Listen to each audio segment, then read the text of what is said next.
Assalamualaikum warahmatullahi wabarakatuh. Hai, saya Farhan, saya dari SMA N 3 Purwakarta.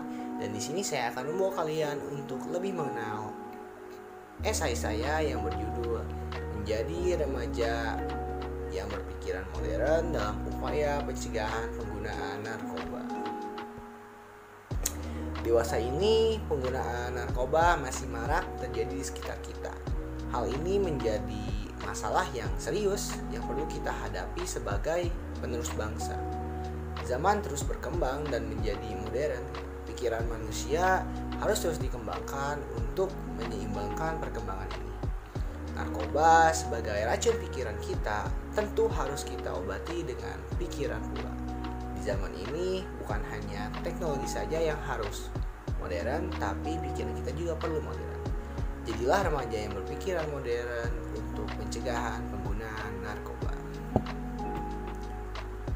Nah, namun apa sebenarnya arti dari remaja yang berpikiran modern itu?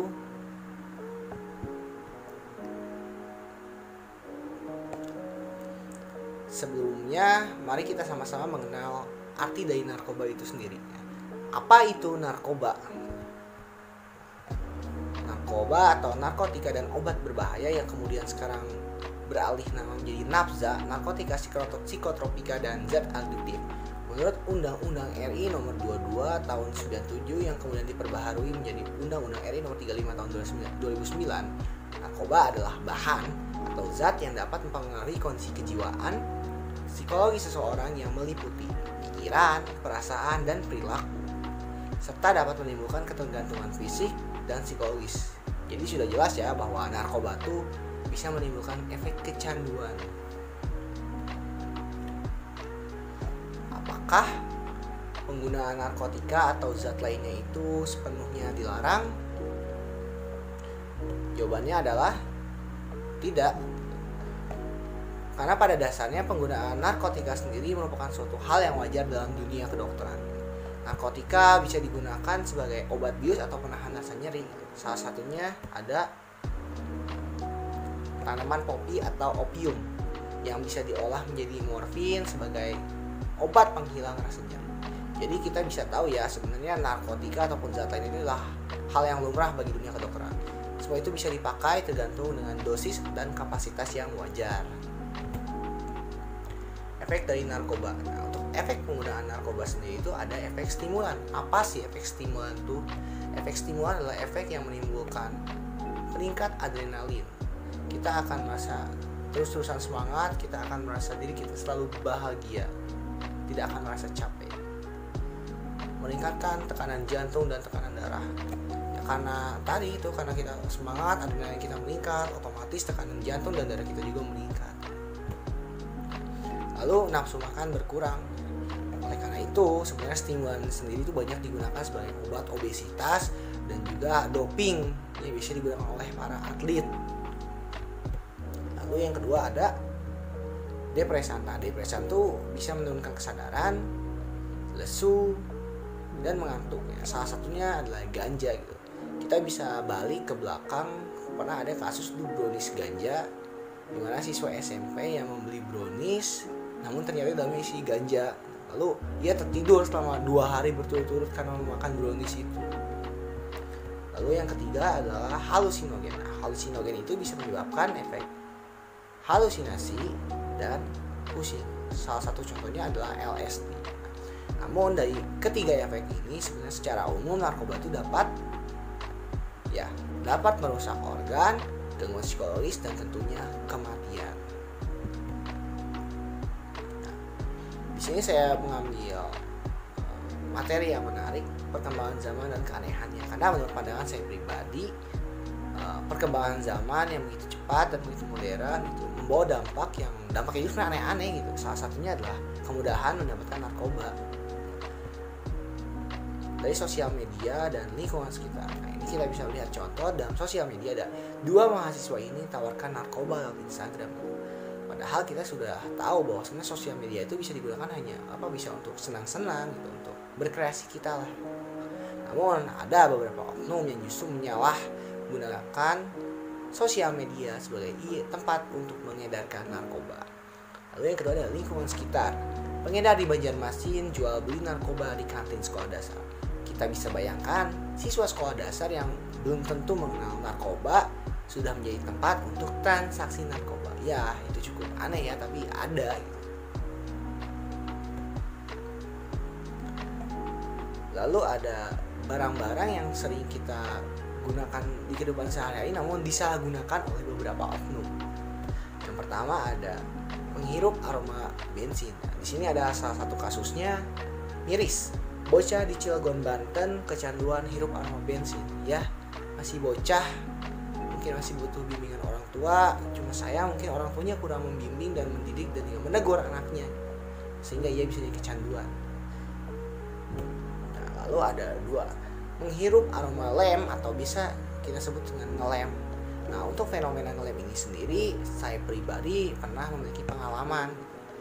Bukan pengalaman ngelem tentunya, tapi pengalaman melihat orang yang ngelem. Dulu waktu ketika saya SD, ketika saya sedang berada di suatu terminal, saya melihat ada beberapa anak dalam angkot itu sedang ngelem gitu.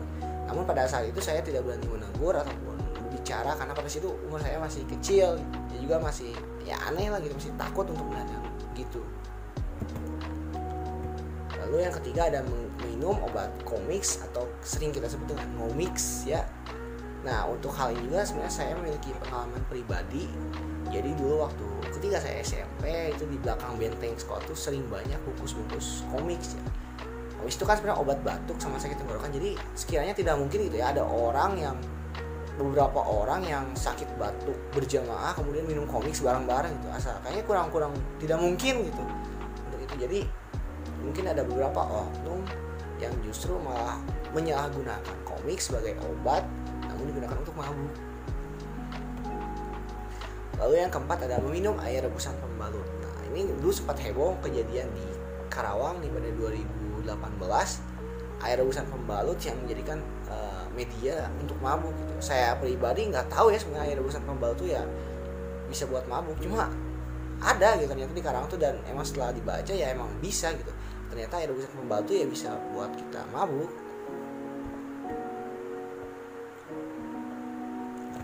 Sebenarnya apa alasan mereka melakukan hal itu? Kan? Karena ya cukup aneh ya bagi kita sebagai orang awam. Dan menurut pendapat saya pribadi, alasan mereka melakukan hal itu karena sebenarnya barang-barang tersebut itu mudah didapatkan, terus memiliki harga yang murah sehingga mereka tidak perlu mengocek uang yang banyak untuk mendapatkan barang untuk nge-fly.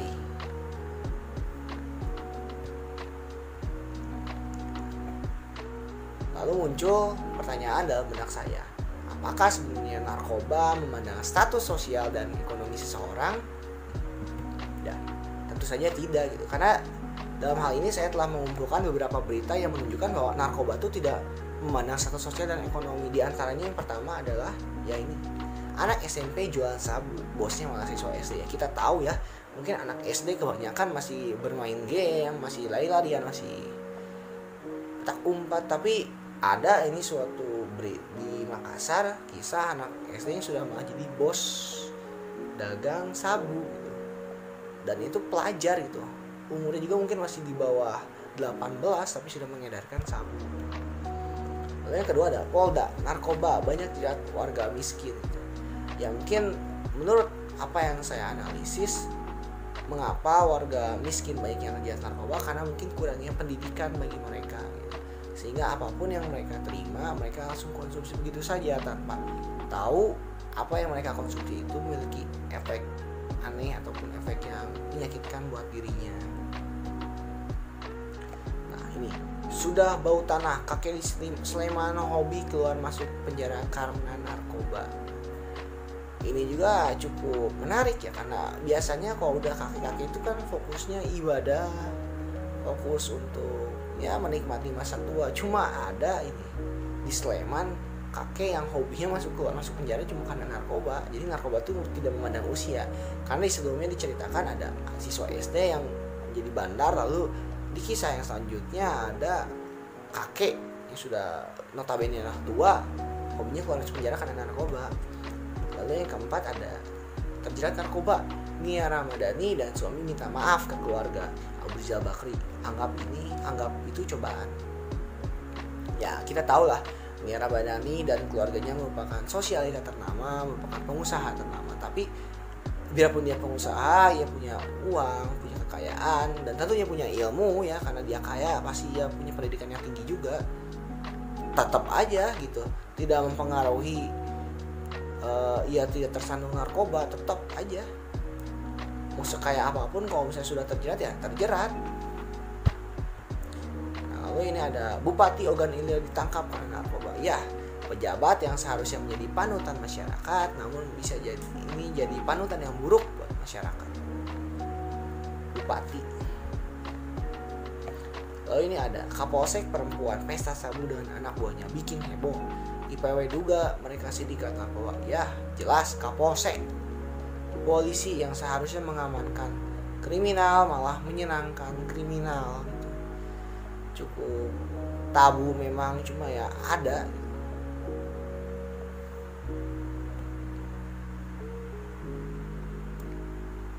Penggunaan narkoba di kalangan pelajar. Menurut survei dari Badan Narkotika Nasional atau BNN dan Lembaga Ilmu Pengetahuan Indonesia atau LIPI menunjukkan angka 2,3 juta pelajar atau mahasiswa di Indonesia pernah mengkonsumsi narkoba. Angka itu setara 3,2% dari populasi pelajar di Indonesia. Menurut pandangan saya pribadi kembali, statistik pelajar yang menggunakan narkoba itu tidak terlalu penting, karena bagi saya ketika pelajar ataupun mungkin remaja-remaja lainnya telah terjun ke dunia narkoba itu ya sama berbahayanya. Jadi mau itu berjuta-juta, beribu-ribu atau mungkin beratus-ratus tetap bahaya gitu. Tetap harus diselamatkan gini generasi-generasi kita tuh, generasi-generasi yang terjerat narkoba tuh. Lalu apa sih sebenarnya penyebab dari para remaja tersebut malah kecanduan atau mungkin mencoba-coba dari narkoba? Yang pertama karena tempat pelampiasan. Mungkin banyak ya dari kita sebagai remaja yang mungkin memiliki banyak masalah, entah itu masalah keluarga, masalah percintaan, masalah sekolah gitu. Terus menjadikan narkoba itu sebagai pelampiasan kesedihan dia gitu. Namun jangan salah gitu, banyak juga kok orang-orang yang sebenarnya bahagia namun justru melampiaskan kebahagiaan itu ke narkoba gitu. Buktinya banyak itu kayak remaja-remaja atau mungkin banyak kasus yang pernah kita dengar ada artis atau selebritis yang melakukan pesta narkoba. Itu kan mereka juga melampiaskan kebahagiaan dia ke narkoba. Lalu selanjutnya ada kebiasaan yang buruk. Nah, kebiasaan itulah yang mengarah ke jalur narkoba ini. Pertama ada menongkrong tengah malam, lalu ada merokok, ada pergi ke tempat hiburan malam, lalu yang terakhir ada meminum minuman beralkohol. Keempat kebiasaan ini bisa menjerumuskan kita ke dalam narkoba. Makanya kita sebagai remaja ya kudu bisa lah gitu untuk menjauhkan diri dari kebiasaan-kebiasaan buruk ini. Penyebab selanjutnya ada kondisi lingkungan. Ya, kondisi lingkungan, kondisi pertemanan kita, kondisi tempat kita tinggal yang ekstrim gitu. Itu sangat mempengaruhi ya, karena ketika kita tinggal di lingkungan yang ekstrim mungkin kemungkinan besar juga kita akan terbawa ekstrim gitu. Ketika kita tinggal di lingkungan yang pengguna narkobanya banyak, mungkin kemungkinan besar juga kita akan mencoba narkoba. Lalu penyebab selanjutnya adalah rasa penasaran. Sebagaimana kita tahu bahwa remaja itu memiliki rasa penasaran yang tinggi, yaitu sangat kepo dengan hal yang menurut dia baru gitu. Sebagai remaja mungkin banyak ya dari kita yang punya pikiran bahwa harus menjadi jagoan. Mindset ini nih yang salah. Ketika kita merasa bahwa diri kita merasa harus jago dengan dengan mencoba narkoba. Nah, ini yang salah, yang perlu diperbaiki dari remaja-remaja ini tuh. Merasa jago lewat jalur narkoba. Ini perlu diganti ya, harusnya merasa jago lewat jalur prestasi. Itu lebih unik, lebih keren. Namun menurut saya dari semua penyebab tadi itu yang paling penting ada di pola pikir ya, karena bagaimanapun penyebab-penyebab tadi itu tidak akan masuk dan tidak akan terterap dalam perilaku kita kalau misalnya kita memiliki pola pikir yang di sini saya menunjukkan ada pola pikir remaja yang salah. Nah, pola pikir remaja yang salah itu adalah yang labil, yang seperti tadi disebutkan ya, dia tuh gampang dihasut kayak gitulah ya, tidak punya pendirian. Lalu keinginan menunjukkan jati diri ya seperti tadi gitu, ya ingin merasa jagoan, rasa penasaran yang tinggi sehingga ya ingin mencoba narkoba gitu, ya ingin merasa keren dirinya. Nah ini yang saya bilang pola pikir yang seharusnya ada pada remaja. Nah ini ya adalah yang penting, mindset yang penting yang harus tertanam pada remaja gitu untuk menjauhi narkoba tadi gitu. Karena kalau kita udah ada pola pikir yang menolak narkoba, otomatis penyebab yang tadi itu tidak akan ada gunanya gitu. Kita harus bisa melawan nafsu, atau dalam Islam sendiri ada mujahadah nafs. Kita tidak boleh menuruti nafsu kita untuk mencoba narkoba atau mungkin kecanduan terhadap narkoba. Harus berani melawan, kita harus berani melawan terhadap orang-orang yang mencoba menjerumuskan kita, pada orang-orang yang menawarkan kita narkoba, baik itu secara gratis maupun berbayar gitu. Harus kita tolak gitu. Kalau bisa kita laporkan aja kalau kita nemu orang yang kayak gitu, jangan takut. Nah, lalu di sini saya juga ada pembahasan yang unik, yaitu keluarga dan gaya hidup. Keluarga dan gaya hidup merupakan dua faktor yang penting itu dalam kehidupan itu. Nah, di sini saya memandang ada kondisi keluarga itu terbagi dua ya. Ada kondisi keluarga yang baik. Nah, kondisi keluarga yang baik itu adalah kondisi keluarga di mana ia bisa menjadi pertolongan pertama. Ia bisa menjadi teman yang baik untuk anaknya bercerita. Ia adalah orang tua yang suportif gitu. Ketika anak punya masalah, ia bisa bercerita kepada keluarganya. Itu adalah keluarga yang baik gitu, yang bisa menjadi pertolongan pertama, yang bisa jadi pelindung bagi kita sebagai remaja agar tidak terjerumus ke narkoba. Nah, lalu yang kedua ada kondisi keluarga yang tidak baik. Kondisi keluarga yang tidak baik itu bisa menjadi alasan seseorang terjerumus ke narkoba. Ya seperti tadi gitu, ia bisa menjadi alat pelampiasan gitu. Ketika keluarganya bermasalah, ia menjadikan narkoba sebagai pelampiasan, dan itu adalah salah. Nah, atas dua dasar inilah pendidikan anak itu sebenarnya yang paling penting gitu dalam kehidupan anak, karena pendidikan anak itu mempengaruhi karakter anak itu sendiri gitu. Karakter anak ketika kecil itu, pendidikan anak ketika kecil akan mempengaruhi karakter anak ketika dewasa gitu. Di sini ada gaya hidup. Nah, ada gaya hidup yang baik. Untuk gaya hidup yang baik itu adalah kita bisa selektif dalam mengikuti perkembangan zaman. Sebenarnya mengikuti perkembangan zaman adalah hal yang baik juga, tapi tidak bagus juga kalau misalnya semua kita ikutin. Semisal ada tren sabu gitu, mencoba sabu-sabu, kita ikutin, padahal kita tahu bahwa sebenarnya sabu-sabu itu ya dilarang. Sabu-sabu itu narkoba, sabu-sabu itu bisa membunuh kita loh gitu. Lalu sini ada gaya hidup yang tidak baik. Gaya hidup yang tidak baik itu adalah gaya hidup yang tidak selektif dalam mengikuti perkembangan zaman. Jadi ini adalah kebalikannya gitu. Karena tidak selektif ini bisa menimbulkan perilaku yang konsumtif dan hedonistik. Nah, justru dari dua perilaku konsumtif dan hedonistik ini bisa menjerumuskan kita ke dalam dunia gelap atau dunia narkoba. Karena dengan perilaku tersebut kita akan segala macam dibeli. Kita akan berpikir bahwa dunia adalah tempatnya senang-senang, sehingga apapun yang ia kenal, apapun yang ia dapat ya akan ia beli gitu, demi mencapai kesenangan duniawinya. Lalu pada 2045 nanti Indonesia akan genap 100 tahun. Menurut hasil sensus penduduk antar sensus SUPAS 2015, jumlah keseluruhan penduduk Indonesia akan mencapai 318,96 juta pada 2045 nanti. Berdasarkan data tersebut, Indonesia akan mengalami masa bonus demografi hingga 2045. Apakah bonus demografi ini benar-benar bonus? Ya, ini masih menjadi tanda tanya ya, karena saya sendiri selalu mempertanyakan apakah orang-orang menyebut generasi emas 45, generasi emas 2045 ya. Bagi saya generasi emas 2045 itu bisa menjadi suatu kisah fiktif ya. Bonus demografi. Nah, bonus demografi itu pertama bisa memajukan Indonesia ya, karena usia mudanya yang lebih banyak daripada usia tuanya, usia produktifnya. Nah, bonus demografi yang banyak itu bisa menjadi memajukan Indonesia kalau semisal anak mudanya mau belajar dan memiliki visi ke depan, ia memiliki cita-cita, memiliki harapan. Begitu ia usaha dengan belajar, dengan bekerja gitu, bukan bermalas-malasan. Nah, faktor kegagalan Indonesia karena bermalas-malasan dan terjerumus ke dalam narkoba. Sekarang kita mau gimana bangsa maju kalau misalnya anak-anaknya pada sakau gitu, kalau remajanya pada sakau kan nggak mungkin. Nah, oleh karena itulah hal-hal ini yang menyebabkan kita sebagai remaja ataupun masyarakat Indonesia harus aktif dalam pemberantasan narkoba. Jangan acuh dengan narkoba. Lalu sini saya membahas tentang edukasi. Edukasi sejak dini. Nah, edukasi sejak dini itu bisa dimulai dari orang tua, edukasi orang tua. Nah, edukasi orang tua itu yang seperti apa sih? Nah, ini pengenalan bahaya narkoba. Nah, dan menjauhkan anak dari kebiasaan yang buruk. Nah, pertama saya akan membahas yang pengenalan bahaya narkoba dulu. Saya sendiri dulu selalu dikenalkan oleh orang tua saya tentang apa itu narkoba, dampak-dampak narkoba gitu. Atau kadang orang tua saya suka bilang, jangan merokok, takutnya narkoba ya, segala macam lah ya. Diajarkan untuk mengenalkan kita untuk mengenalkan kita tentang bahaya narkoba itu sendiri. Lalu di sini ada menjauhkan anak dari kebiasaan yang buruk ya. Alhamdulillah saya terlahir dari keluarga yang orang tua saya tidak merokok, sehingga dalam seumur hidup saya, sehingga umur saya 18 tahun, saya tidak pernah sekalipun disuruh untuk membeli rokok gitu. Nah, dan saya juga tidak pernah gitu, orang tua saya tidak pernah merokok di depan anak ya, karena tidak merokok tadi gitu.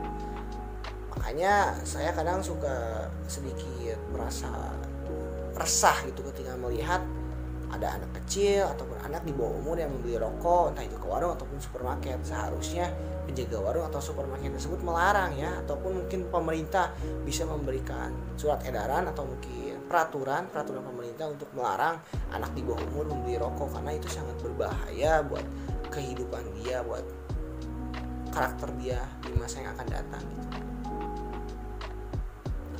Edukasi di luar keluarga ya, edukasi di luar keluarga itu kenapa dibutuhkan ya, karena sebenarnya di lingkungan tuh kita tuh mengalami perubahan sikap gitu. Karena banyak saya melihat gitu, kayak teman-teman saya mungkin di depan keluarganya ia bersikap baik, ia menuruti perkataan orang tuanya, namun ketika ia berada di lingkungan luar ia berbeda, ia mencoba rokok, ia mabuk, ia tawuran gitu. Inilah oleh karena itu fungsilah peran sekolah gitu, peran sekolah sebagai pemerhati anak gitu, sebagai pemerhati perilaku anak. Nah, dalam hal ini ada guru ataupun guru BK, bimbingan konselingnya bisa menjadi teman cerita dan pelindung psikologi siswa. Jadi guru BK itu bukan harus galak-galak gitu, guru BK itu bukan suatu figur yang harus ditakuti, tapi guru BK itu seharusnya menjadi teman cerita, teman ngobrol yang asik. Karena pada dasarnya kondisi psikologis anak tuh berpengaruh loh pada upaya pencegahan penggunaan narkoba. Banyak anak-anak yang tidak memiliki tempat cerita lagi, sehingga ia memaksakan diri untuk mencoba narkoba untuk melampiaskan apa yang sudah tidak sanggup ia terima gitu. Apakah menjadi remaja di era ini merupakan sebuah tantangan yang sulit? Ya, kok menurut saya berbeda adalah iya. Mengapa? Ya, tantangan remaja masa kini. Pertama, zaman kita ini sudah ada revolusi industri 4.0, semua serba digital. Nah, lalu di sini ada hambatan dari perkembangan itu ya. Hambatannya adalah problematik narkoba gitu. Kita dihadapi dengan kemajuan zaman, namun dihadapi juga dengan problematik narkoba yang kian hari kian tinggi. Di sini saya memberi solusi yang paling utama dalam menghadapi tantangan ini ya hidup produktif. Kita harus mulai dengan membuat karya. Mungkin bagi kita yang remaja yang belum bekerja, kita bisa bersekolah, kita bisa mengikuti les, atau mungkin ya membuat esai seperti ini. Itu adalah salah satu hal yang hidup produktif yang bisa ikut serta gitu membangun bangsa. Jadi sebenarnya bangsa kita itu, para remaja dan masyarakat lain itu sebenarnya harus saling berkompromi lah untuk membangun bangsa ini. Jangan masing-masing dan juga jangan terjerumus ke narkoba. Apakah arti dari remaja yang berpikiran modern itu? Kita balik ke pertanyaan awal.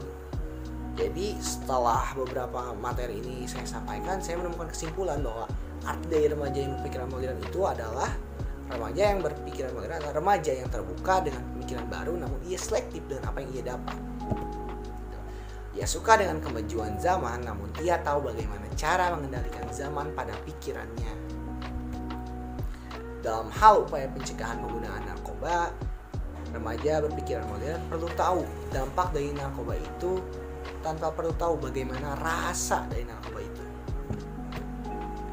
Keluarga, lingkungan, dan pola pikir menjadi faktor penentu seorang remaja bisa memiliki pemikiran yang modern. Kita semua memiliki masa depan yang cerah sebagai remaja.